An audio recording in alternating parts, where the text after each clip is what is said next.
I caught my fiancée flirting with her ex at an art gala, so I quietly left and made her regret it forever. I wasn't even out of the shower when the email came through. High priority. Flagged. Paris. Tomorrow. I stared at my phone with the water still dripping from my hair, trying to figure out how to break the news to Naomi without setting off another landmine. My name is Julian Harris. I'm 35 years old and live in Brooklyn. I'm a partner, junior partner, at Strathmore Cole, a hedge fund in Manhattan. This meeting in Paris wasn't optional. It was an emergency session with stakeholders over a merger that could shift billions. If it collapsed, so would months of work, and my reputation with it. But tonight was Naomi's big night. The gala was everything she'd been working toward for over a year. She wasn't just attending. She was being honored as co-curator of the Body in Motion exhibit at the Whitney. It wasn't just a career milestone. It was deeply personal. I can't believe you're doing this, she said flatly as I zipped up my overnight bag on the bed we were supposed to share tonight. Not again. Not tonight. It's Paris, Naomi, I said. The deal's unraveling. They moved up the meeting. I don't have a choice. She crossed her arms, still in the black silk dress she'd tried on twice that morning, asking if it made her look too serious. There's always a choice. You just never choose me. That's not fair. No, Julian. What's not fair is that I've stood by you. 7 years of canceling dinners and leaving parties early because your phone buzzed. But tonight? I thought, just this once, I get to matter more than your calendar. I sat down slowly at the edge of the bed, lowering my voice. I know what this means to you. She looked at me like I was some stranger who'd wandered into her apartment and asked for a favor. You don't, she said. You really don't. If you did, you'd be there when I walk on stage. I'll call after the meeting. Don't bother. She turned and walked into the hallway, flipping the light off on her way. The door to the guest room closed with a dull click. That was the last word we exchanged before I left. At 4 in the morning, I sat in the back of a town car to JFK, watching the skyline recede. I'd slipped a note under her door, one line. I'm sorry. I love you. No reply. At the gate, I texted, thinking of you. You'll be brilliant tonight. On the plane, wish I could be there. Midway across the Atlantic, still no word from you. Just want you to know I'm proud of you. Each message landed in silence. No red receipts. No dots. Nothing. Somewhere over the ocean, the thought hit me. This time, I might have really broken something that couldn't be fixed. And I had no idea what was waiting for me when I got back. Somewhere over the Atlantic, I couldn't sleep. I closed my eyes, but all I could see was Naomi's face as she shut the guest room door. Blank, unmoved. Like I wasn't even worth one last fight. I scrolled through our texts, just to torture myself, I guess.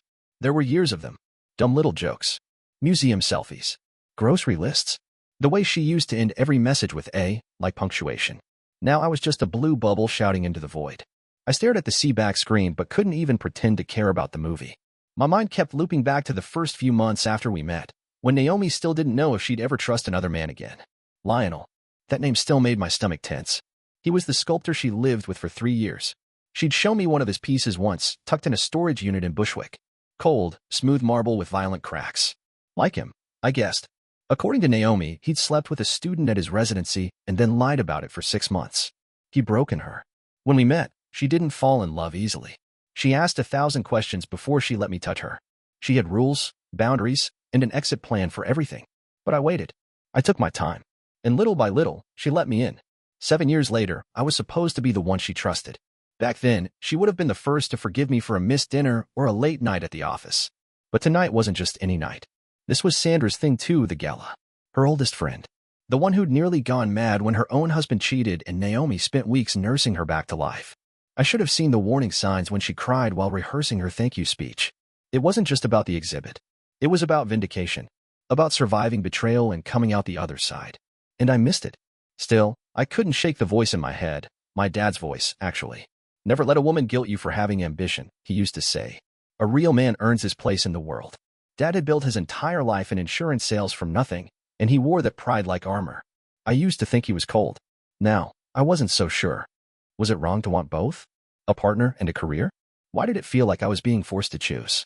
The captain announced our descent, and I sent Naomi one more message. Landing soon. Thinking of you. Still hope we can talk before the gala. Still no response. I turned off my phone and leaned back, the city of Paris stretching into focus beneath the clouds.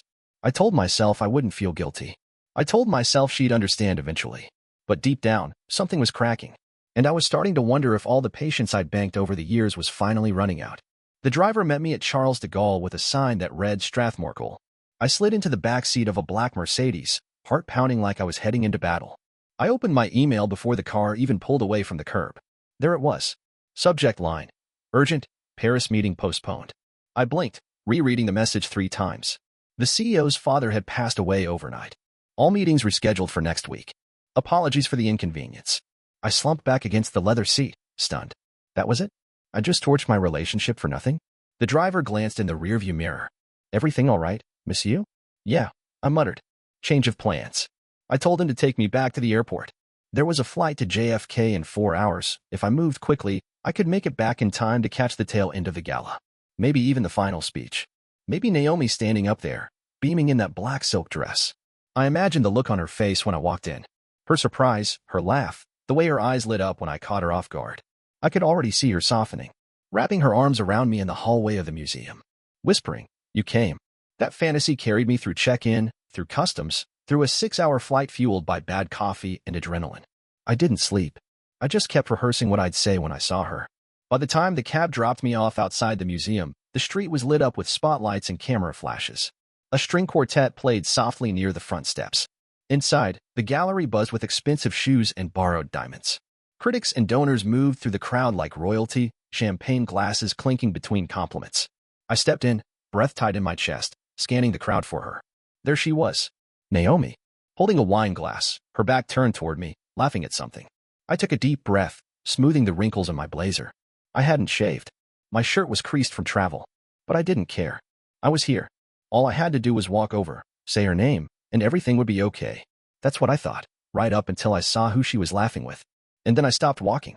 At first, I thought I was imagining it. The man standing next to her, smiling too wide, hand grazing her back. He looked familiar in a way that sent a cold wave through my stomach.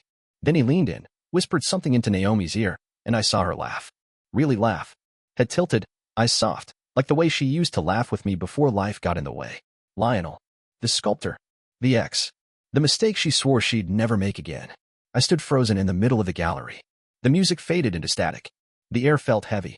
My heart was hammering so hard I thought someone might hear it over the cello. They hadn't noticed me yet. Naomi was too busy sipping her wine and letting Lionel tuck a strand of hair behind her ear. His fingers lingered on her cheek just a little too long. And she let him. She let him. I reached into my jacket pocket and pulled out my phone, hands shaking. I hit record and held it low, discreet. My thumb hovered near the screen as I zoomed in. They were standing beside one of the centerpieces of the exhibit, a massive installation with spinning mirrors and steel fragments. Fitting, I thought. The art reflecting the mess right in front of it. Lionel stepped closer. Naomi didn't flinch. Her lips parted slightly. He leaned in and kissed her. Slow. Intentional. Not a peck. Not a moment of confusion. A kiss that said, "This has been happening." I snapped the photo. Then another. And then I hit record on a video just as they kissed again, this time longer. His hand slid down to her hip. She giggled. Actually giggled. As if no one else existed. And for a second, I wasn't angry. I was numb. I could have shouted. I could have marched across the room and caused a scene. But instead, I took a deep breath and did the only thing I knew how to do: stay composed. Professional. Controlled. I typed a message. "You look beautiful tonight. I'm here." I saw everything. And then I hit send. I watched her phone light up in her clutch bag. She pulled it out casually, her expression still lit with wine and Lionel's cologne. Her eyes scanned the screen. I watched the recognition bloom in slow horror. First the confusion. Then the panic. Then her eyes lifted, scanning the crowd. And that's when she saw me. I stood across the gallery, still holding my phone, expression calm. No drama. No accusations. Just confirmation. Her face drained of color. Lionel turned to follow her gaze, clearly confused. But I didn't wait for him to understand. I turned and walked out, through the tall glass doors, past the valet stand, into the sharp night air. As the doors closed behind me, I imagined the scene unspooling without me inside. Naomi scrambling, Lionel asking questions, people whispering as they put it together. But I was done performing. She wanted a moment of power the night I left for Paris. She got it. But I got the last one. And this time, I didn't need to raise my voice to end it. I just needed to let her see herself, exactly as she was. I didn't go home. After I left the gallery, I walked until the city stopped feeling familiar. Somewhere past Midtown, I hailed a cab and gave the driver the name of a hotel I'd never stayed at before upstate. The kind of place people went to unplug. No doorman. No skyline views. Just silence and cold sheets that didn't smell like Naomi's shampoo. I left my phone on the dresser and stared at it for a while, waiting to see if I'd cave. I didn't. By morning, there were 12 missed calls. By afternoon, 37. All from Naomi. A couple from unknown numbers. I assumed she'd gotten friends to try, maybe even her mom. I didn't answer a single one. That evening, I opened Instagram. It was impulsive, but something inside me wanted it, needed it, to be public. I tapped through my photos until I found the clearest one. Naomi in profile, lips pressed to Lionel's, wine glass still in hand. I didn't write a long caption. I didn't name names or tag anyone. Just 3 words, cold and final. You made it easy. Then I changed my relationship status to single, hit post, and logged out. I turned my phone face down and didn't check it again until morning. When I did, my inbox had exploded. Mutual friends, colleagues from the art world, even her sister, who I hadn't spoken to in over a year, messaged me. I don't know what happened, but I'm so sorry. Please call me. A voicemail from her mom, of all people. Julian, she's not herself. Please, at least hear her out. And Naomi? At least 20 messages. A couple were frantic. I didn't mean for you to see it like that. Please call me. I was drunk. It wasn't what it looked like. Then angry. I can't believe you posted that. You humiliated me. You just destroyed my career, you selfish bastard. Then broken. Please, just talk to me. I'm sorry. I stared at the screen until it blurred, then powered the phone off. No part of me wanted to respond. Because deep down, I knew it wasn't a moment of weakness. It was a choice. A deliberate, sober betrayal. And I wasn't interested in rewriting it into something softer just because she couldn't handle the consequences. Naomi used to say I was the most composed man she'd ever met. That I never lost control. She was right. And that was exactly why I didn't yell. Didn't beg. Didn't fight. I just disappeared. Let her sit in it. Let the silence speak louder than anything I could have said. Because when someone betrays you and still expects your kindness, that's when you stop explaining and start walking away for good. By Monday, I'd made up my mind. I wasn't going back to the Brooklyn loft, not to live anyway. I called a real estate agent I knew through a client and asked for a short-term furnished rental. Corporate level, nothing too flashy, I said. Just something clean, secure. Midtown preferred. She had keys ready by noon the next day. When I stepped into the new apartment, the quiet was unfamiliar. No scent of Naomi's eucalyptus candles. No half-drunk tea mugs on the bookshelf. Just space. Blank, still cold. But I needed cold. Warmth made it harder to stay angry. The next step was practical. I called our bank and froze all joint accounts. I left enough in the shared checking to cover 2 months' worth of her expenses, including rent. Not to punish her, just to make a point. Then I packed up my things from the loft while she was out, or at least not answering. I moved with the precision of a man used to exit strategies. 2 suitcases of clothes. A few first editions I cared about. The watch my dad gave me the day I got promoted to partner. I left the rest. On the kitchen table, I placed the engagement ring box. Still pristine. Still unused. And next to it, a folded note. There's nothing left to talk about. Take care of yourself. Julian. No flourish. No anger. Just the truth. She called again that night. I didn't pick up. The voicemail started with a sob. Ended with silence. I deleted it before she got more than 2 words in. On Wednesday, I met with my lawyer. There's no marriage to dissolve, she said gently, flipping through the manila folder I handed her. But if you want to initiate formal separation proceedings for asset division and future disputes, we can draw up the paperwork. Do it, I said. I wanted in writing that she can't touch anything else. Naomi wasn't vindictive, not traditionally. But I'd seen what betrayal looked like on her, and it didn't come with mercy.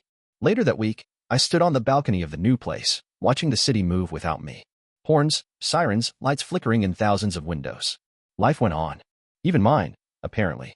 I thought about the man I was 2 weeks ago, still believing in compromise, in delayed gratification, in some neat, earned reward at the end of sacrifice. That man was gone. I didn't miss him. People always talked about getting closure, like it came in some perfect moment, a final conversation, an apology, a mutual understanding. But closure, I was learning, was just a decision. A choice to stop bleeding for someone who never bothered to bandage the wounds they caused. Naomi had made her choices. Lionel wasn't an accident. He was an answer to a question I didn't know I was asking. Now I had mine. No contact. No pity. No second chances. Whatever life she built from here, it wouldn't include me. And whatever life I built next, it would never again be anchored to someone who turned intimacy into leverage.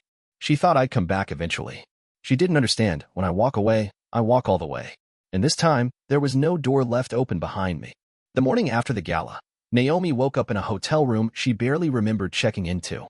Her clutch lay on the floor, contents spilled out like her dignity. The room reeked of champagne, perfume, and regret. Her head throbbed, but it was nothing compared to the hollow ache in her chest. She sat up slowly, eyes swollen from crying. Her dress was still halfway zipped. Her phone was dead. She plugged it in with shaky hands and waited. Once it flickered to life, the barrage began. Texts, missed calls, mentions, tags. A DM from a former curator she'd interned under years ago. I saw the post. Please tell me this isn't true. Naomi's stomach flipped. She opened Instagram and stared at the photo Julian had posted, the one she never imagined the world would see. Her kissing Lionel, framed like art, frozen in betrayal. The caption hit her like a slap. You made it easy. In less than 24 hours, her personal humiliation had become public. The curated image she'd built, thoughtful, professional, loyal, was shattered. Colleagues were unfollowing her. Sponsors pulled out of an upcoming panel. Even Sandra hadn't returned her calls. Naomi cried until her throat burned. When she finally made it back to the Brooklyn loft, the place felt unfamiliar. Julian's side of the closet was empty. His watch stand gone. His cologne no longer lingered in the hallway. Only the ring box and the note remained. She read the note once. Then again. The third time, she folded it carefully and slid it into the drawer where she kept old photos. It hurt too much to throw away. She called him 5 times. Left voicemails. Then tried from a blocked number. Nothing. Not even a rejection tone. Just silence. She tried Lionel next, but the warmth from the gala had cooled. They met for coffee, awkwardly. She asked if he wanted to talk about what happened. I think we both know it wasn't real, he said, stirring his espresso. You were hurting. I was there. Naomi nodded, lips trembling. So that's it. Lionel shrugged. We already lived our disaster once. Let's not do it again. The next week, she showed up at Julian's office. The receptionist didn't even look surprised. I'm sorry, ma'am. Mr. Harris isn't available. Can I wait? He's asked not to be disturbed by personal visitors. Naomi stood there, stunned. For years, she had been part of his world. Now she was just another stranger trying to get past the front desk. She went home and sat in the dark for hours. The loft felt like a museum of failure, every room a reminder of what she destroyed. She scrolled back through old photos. Paris. Birthdays. Sunday mornings in bed. His hand always resting on her thigh. His eyes never on his phone. Naomi finally understood. Julian had loved her with his whole life. And she'd traded that for a moment she didn't even want. And now he was gone. The post went viral in a way Julian never intended. He hadn't added hashtags or names, hadn't said more than 3 words. But the internet didn't need much. Within a week, his following doubled. His DMs overflowed, with sympathy, with admiration, and, oddly, with flirtation. He ignored most of it. At first, Julian wasn't looking to be consoled or celebrated. He just wanted his life back. Quiet mornings. A clean inbox. Peace. But then someone messaged him who wasn't like the rest. Clara. They'd gone to college together, though barely knew each other then. She worked in marketing now, had built a name for herself launching eco-brands. Her message was simple. Damn. That was ice cold. Respect. Also, want to grab a drink sometime. He almost didn't reply. But there was something about her tone. Blunt, dry, unbothered. So he said yes. Their first date was at a bar in the West Village. Clara wore sneakers and a leather jacket and drank mezcal like it was water. She didn't ask about Naomi. She asked about Paris. About mergers. About whether he still read the books he used to quote on campus. Julian liked that. She didn't treat him like a tragedy. She treated him like a man who'd survived something and walked out sharper.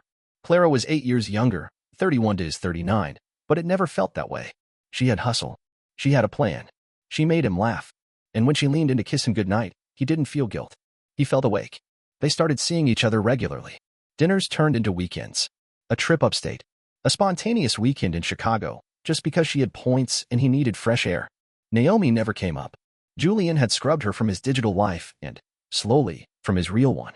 The loft sold in 3 weeks. He and Clara found a new place near Prospect Park. More windows. Fewer ghosts. Julian caught himself smiling more. Sleeping deeper. He said yes to things he used to put off: concerts, day trips, drinks with friends he hadn't seen in years. People noticed. You look good, man, his coworker David said one morning. Like you lost something heavy. Julian just nodded. Because he had. He'd lost the weight of waiting for Naomi to change, for the relationship to rebalance, for loyalty to be repaid. And in its place, he found something else. Someone who matched his energy, not just his effort. Someone who didn't punish ambition but shared it. Someone who saw his worth before he had to prove it. For the first time in years, Julian didn't feel like he was holding his breath.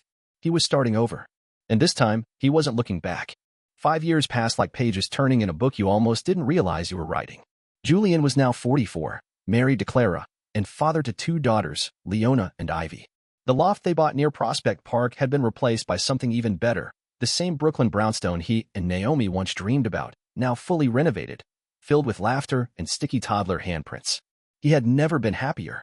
So when Sandra's daughter sent the wedding invitation, Julian didn't hesitate. Sandra had been through her own heartaches, had stood by Naomi longer than most. But she'd also been one of the first to call Julian after the gala fallout, whispering into the phone, "You didn't deserve that." The wedding was in Beacon, a quiet ceremony in an art gallery-turned venue, all warm light and barewood. Clara wore a navy dress that made her eyes look electric. Julian carried Ivy on his hip and held Leona's hand as they walked in. He didn't expect to see Naomi. But of course, she was there. Older. Thinner. Her hair shorter now, tucked behind one ear in that same habitual way. She wore a gray wrap dress and stood near the back, hands clutching a glass of seltzer, eyes darting like she didn't want to be seen, but couldn't help watching. Julian felt Clara squeeze his hand. She knew the history. All of it. And she didn't flinch. Later, during cocktail hour, Naomi approached. "Hi," she said, voice small but steady. "I didn't know if you'd be here." Julian smiled politely. "Sandra's family." Naomi nodded. "Of course. You look good." "Thanks," he said, glancing over at Clara, who was talking animatedly with a group near the bar. "Life's been kind." There was a long pause. Then Naomi sighed, setting down her untouched drink. "I'm sorry, Julian. For everything. For that night, but also for the months before. The years. I wasn't who you needed. And I knew it, even then." He looked at her carefully. The lines around her eyes were deeper. Her posture more tentative. She wasn't the woman who laughed with Lionel over wine. She wasn't the Naomi he'd almost proposed to. She was someone else now. "I appreciate that," he said. "And I forgive you." Her eyes welled slightly. "I don't expect anything. I just needed to say it. For me." Julian nodded once. "I hope you're doing all right. I work at a community art center now. Part-time. Lionel and I, we're still together. Kind of.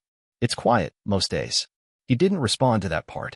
Just gave a small smile and looked past her, toward the makeshift dance floor where Leona was spinning in her tiny shoes. Naomi followed his gaze. "She's beautiful. Looks like you." "Thank you." After a few more seconds, Naomi stepped back. "Well, take care, Julian." "You too." He watched her walk away, her silhouette smaller than he remembered. Less certain. Less radiant. That night, back at home, Julian stood at the window of their brownstone, Ivy asleep on his chest, Clara brushing her teeth in the bathroom. He looked around at the life he'd rebuilt from the ashes of betrayal, honest, messy, full. And he realized something. Naomi hadn't just lost him. She'd lost the version of herself that had ever been capable of holding a love like his. And in letting go of her, Julian had finally made room for something real. The best decade of his life had started the moment he chose self-respect over silence. And he had no regrets.